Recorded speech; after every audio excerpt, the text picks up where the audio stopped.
Welcome, everyone. Thank you so much for joining us for today's Ed Talk, sponsored by the College of Education in partnership with the Ashford Teaching and Learning Conference. My name is Debbie Carpenter, and I serve as the chair of the Professional Development Committee, as well as your host for today's Ed Talk, and I'm very pleased to be with all of you today. Today's final session is the final session in our Brain and Learning series, as well as the wrap-up for our Ed Talks for 2017. So we're especially pleased that you are here to join us today.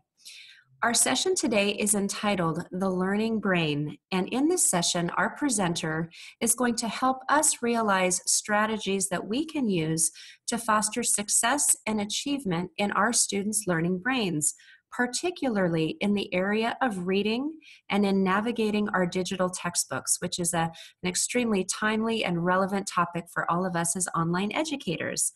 So with that, I am very excited to welcome Dr. Jenn Robinson to the Ed Talk stage. Jenn, would you join me, please? Hi. It's so great to have you. Do you have any words for our audience today? Just thank you so much for coming to this presentation when I know there were so many other options. I really appreciate it. Well, let me share a little bit about Jenn with all of you before we let her get started.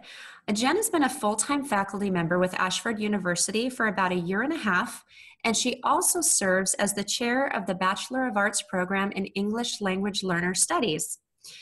Jenn, when she's not working in her classroom, when she has spare time, which is not very much of it, loves to entertain. In fact, she's always willing to bake cookies, even if it means she only has time enough to run to the store for store-bought dough.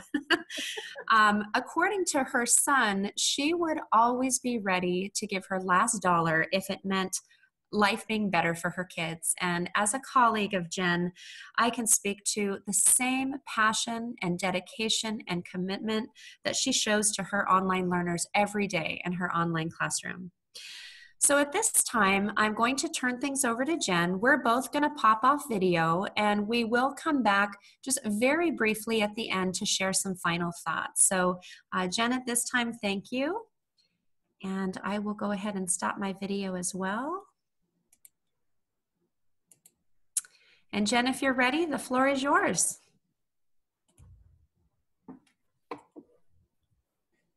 Have you ever thought about the learning brain of our students?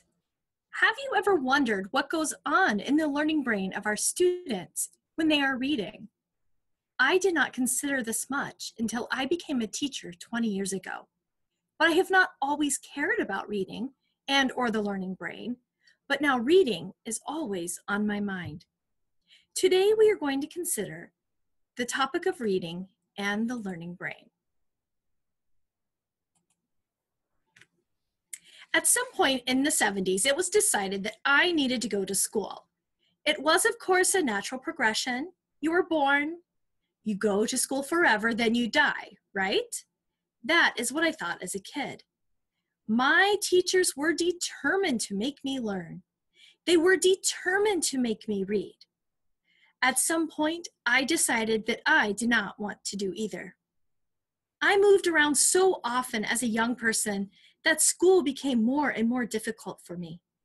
By the 4th grade, Mrs. Arnold had had enough with me being the class clown, skipping school because of quote-unquote stomach aches, and generally not being focused. I remember the day she took me into the hallway, put her arm around my shoulder, and paced the hallway with me. "Jenny, what is going on with you? Why do you not like learning? Why do you not like reading?" As any good kid does, I shrugged my shoulders. "Jenny, tell me what I can do to help you enjoy learning and reading." Again, I shrugged my shoulders. I had zero interest in Mrs. Arnold, learning, and/or reading. I found no purpose in reading. What she wanted me to read was not interesting. Even though she was nice and we were about the same height, I could not connect to what she said I needed to read, and reading in general was difficult. At 4th grade, I could not read. Though through moving around, I missed key skills and sub-skills that were needed to hook me into reading. Fast forward a few struggling years and a couple of more schools. It wasn't until high school when I discovered how much I really do love to read. Let me rephrase this. I did not like to read until I found those books. You know, the ones your mom hides? On one of the many days, I was able to convince my mom that I was sick, and I stayed home from high school. I was rooting around for something to do. Playing Scrabble alone was boring. Solitaire was okay for a bit, and TV, we only had 3 channels, and I could not stand soap operas. I had to find something else to do. I looked through the coffee table and found an old Sears catalog. I loved looking through the old catalogs. Now, if teachers could let us read the Sears and JCPenney catalog, I would be a great reader. I loved learning about the different products in the catalog and what age groups fit with the different toys. While digging for the catalogs, I found one of my mom's old paperback books. It was about 9 inches by 7 inches and had that musty old book smell. A mostly white cover with a description of the plot on the back, and a picture of a man and a woman on the front. The man's shirt was open to the waist, and the woman looked as if she had fainted into his arms. They looked at each other lovingly, and I was intrigued. I was raised very Catholic and military, so what was on that cover was a tad out of my normal catalog reading genre. I started to read it.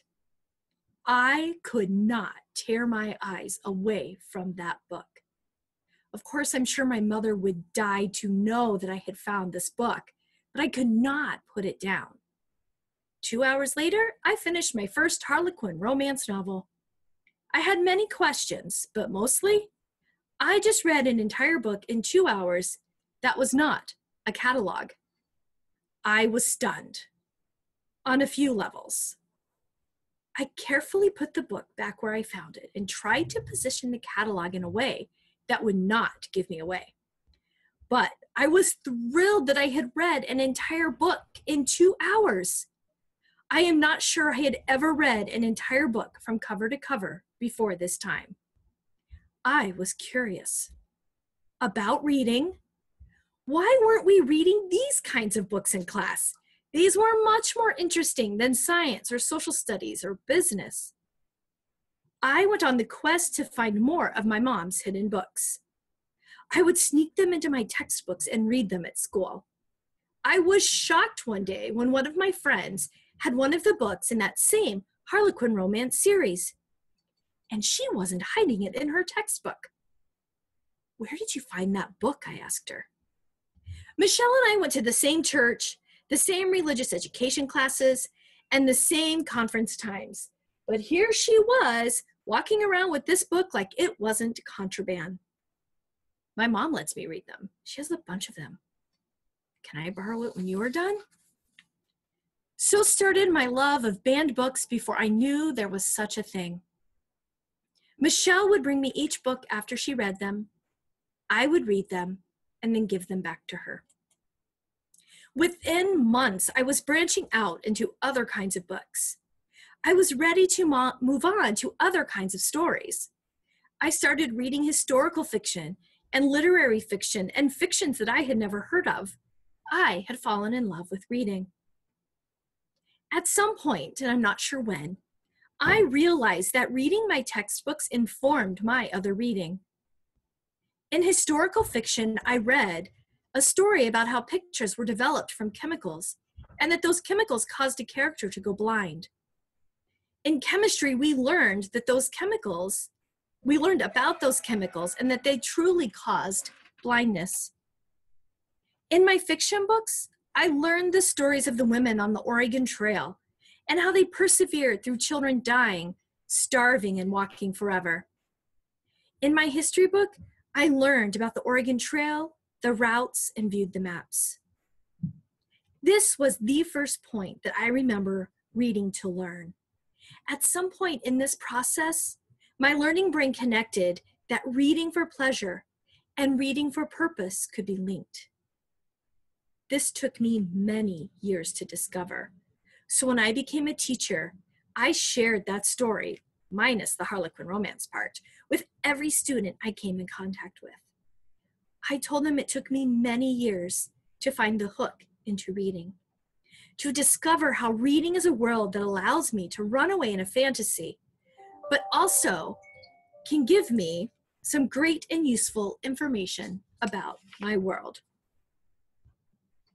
The struggle to learn to read and learn to like reading made these connections so much more magical. Even today, I talk to my friends about everyday things while bringing in knowledge that I have learned and ordering books for them that give them more information. I have become a lover of books, information, and knowledge construction. All of this is why I become brokenhearted when my own students, regardless of their academic levels, cannot read, do not like to read, or just cannot find the purpose in reading. My brokenheartedness then turns into a challenge. And my challenge becomes helping their learning brains discover how reading can be helpful and not just one more thing that must be done. Through conversations with my students, I discovered that several are not fond of the digital textbooks. At first, I was confused. The moment e-readers came out, I was thrilled that I could carry more than 2 books without killing my shoulder. So I was not sure what was happening. So started my hook into reading about reading with e-readers and digital textbooks. I learned that although students feel as though they retain as much information through reading digital texts as they do printed texts, the results of assessments show that students are able to pick up main ideas from both digital and print textbooks, but do not remember as many details as when they read digital textbooks. I thought this was curious, so I kept digging. Since being an online learner requires intensive reading, I knew I must figure out an answer to this challenge and how I can approach it in my online classroom. Through my reading of Hales 2010 and Morris 2016, I found that students who use digital textbooks have a propensity for something called hyperreading. Hyperreading is what we do when we are searching for information in an internet browser. Hyperreading involves filtering information using keywords, skimming, hyperlinking, and fragmenting information. How interesting is this? Some of our students will struggle with reading digital textbooks because their learning brains will engage in reading that is more like searching with an internet browser. Furthermore, if they come to us not enjoying reading, not understanding the purpose for reading, or not being a strong academic reader, a digital textbook may lead to something else called cognitive overload, or too much information to filter. See, those embedded videos and hyperlinks, text markers, and other features of digital texts can cause students to engage in close reading with digital textbooks. They can cause students to not engage in close reading with digital textbooks. Hyperreading can also lead to cognitive overload, especially when students have low working memory capacities due to stress, life, or just being generally overwhelmed. Printed textbooks are linear in their presentation. We know where everything is. We more or less know how to filter and read a print textbook. We have been learning how to filter linear print textbooks since we were young, whether we wanted to or not. But the filtering of digital textbooks is a bit newer and requires looking at, sorting through, and deciding which information is needed to complete a task. Without good strategies or purposes for reading, students may become overwhelmed or disoriented with the amount of information needed to be digested through the many features of digital textbooks. And some of those features are what we have come to appreciate as online instructors. Research in learning and reading shows us that students need some background information to help them understand what they are reading. Furthermore, students who have little background knowledge of the topic, combined with little knowledge of the structure of the digital textbook, will struggle more than those who understand at least one or both. In addition to helping set a purpose for reading the digital textbook and all that goes with it, and helping students understand the task they will be doing, research continues to show us that for those students who take notes while reading their digital textbooks, their comprehension of what they are reading is even higher, while keeping their cognitive demand lowered by providing a margin in their working memory. So how did this reading to learn about reading impact my instruction with online students? While revising the courses I teach, I am now more intentional about helping students understand the task orientation before they ever begin reading. I want my students to approach reading from the knowledge of what they will do with that information. So who will their audience be for that final task? Will their audience for the task be me? Or do I want them to consider how they might explain this information to other teachers or community members? What will they be writing after they read? Are they creating a PowerPoint, a presentation, an essay, a Prezi? What is the purpose of the task they are completing? Are they trying to convey an understanding of language acquisition or challenges faced by students? And something I find very important is, what is their role in this task? Should they take on the role of a colleague, a presenter, a community organizer, or someone who has just learned some exciting and useful information? Research shows us that if we help position our students with this information prior to reading, they will be able to read a digital textbook with purpose and will be more likely to refrain from hyperreading and cognitive overload. This allows them the cognitive margin to be able to process which information is important and why it is important. I am also hyper alert now to students who might be struggling with reading a digital textbook.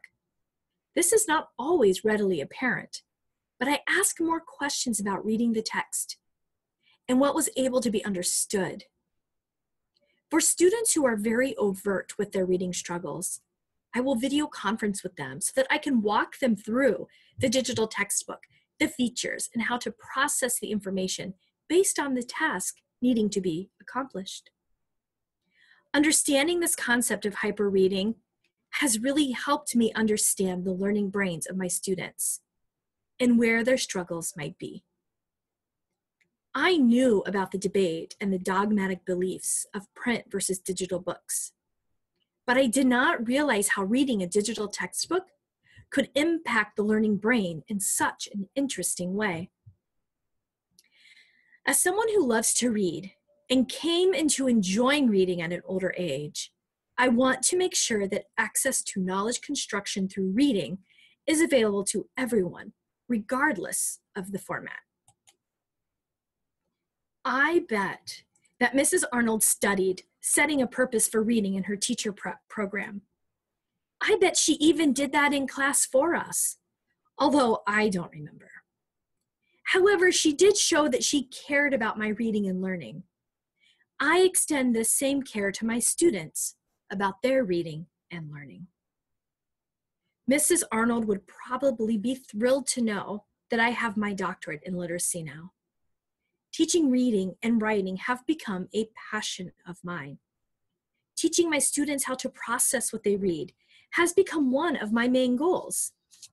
Regardless of the academic level of our students, helping them understand and orient their purpose for reading in a digital textbook can only increase the amount of information being taken in by our learning brains. I don't know about you, but this is the stuff I live for. Reading to reach understanding has become my favorite pastime. Yeah, I still fit in my brain candy reading, as I now call it, but I read anything and everything to understand more. I also continue to share my struggles of learning to read with my students, while making sure they understand how to process and digest the digital textbooks in our courses. And as we have learned through this Ed Talk series, I am also wondering, What is the stress level of my students when they are trying to understand a digital textbook? What are they feeling when they are trying to navigate a digital textbook? How can I get below the surface of the students' struggles with digital textbooks? How can I help my students develop connections to their reading? Finally, how can I help my students stay in a growth mindset when it comes to using, filtering, and taking advantage of new digital resources? All of these questions remind me to take a step back with the brain and learning in an online environment. A switch needed to take place in how I viewed my students' reading habits, and I needed to make an appropriate change to help their learning brains. Thank you. And thank you, Debbie. I'm going to turn the floor back over to you.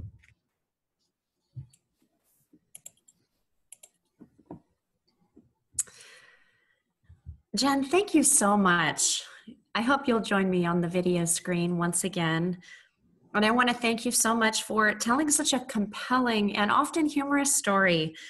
You certainly, you have the gift of oral storytelling, there's no doubt.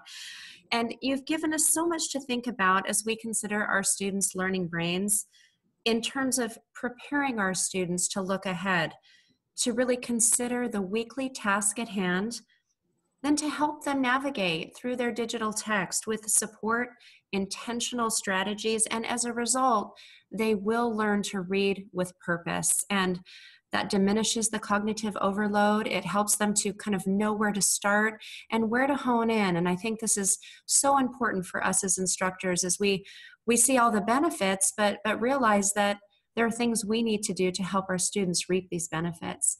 So we thank you so much.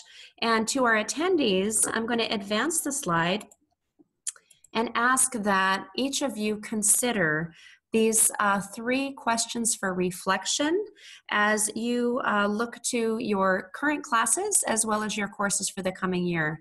How are your students' learning brains impacted by hyperreading? How can you help students to navigate their digital textbooks? Take a preview of what you're asking them to read. And how can you help students avoid cognitive overload and find purpose for reading? I'd like to thank our attendees as you reflect on these questions and also just give you a sneak preview of what's to come in 2018. We will be continuing our Ed Talk series with series number 5, if you can believe that. The theme for 2018 will be Understand the Barriers, Be the Difference. And in this series, we'll be looking at all kinds of barriers to success that our students face, how we can help to understand those, acknowledge them, and help students to cross those barriers so that they can achieve in our online courses. So the kickoff will be January 18th, 2018. More information to come on those. But if you would like to revisit Jenn's Ed Talk from today, you may visit our Seattle Ed Talk page. The link is included there below. And you can also visit any of our archived Ed Talks from the series that we covered this year, as well as prior years. So we do hope that you will do that. So with that, on behalf of the College of Education, we thank you once again for choosing to spend your time with us. And with Jenn, we thank you so much for all of the passion and preparation and humor that went into preparing your Ed Talk. I know that you put a lot of hard work into that. We do hope to see all of you at next year's Ashford Teaching and Learning Conference. So with that, do take care and have a happy holiday.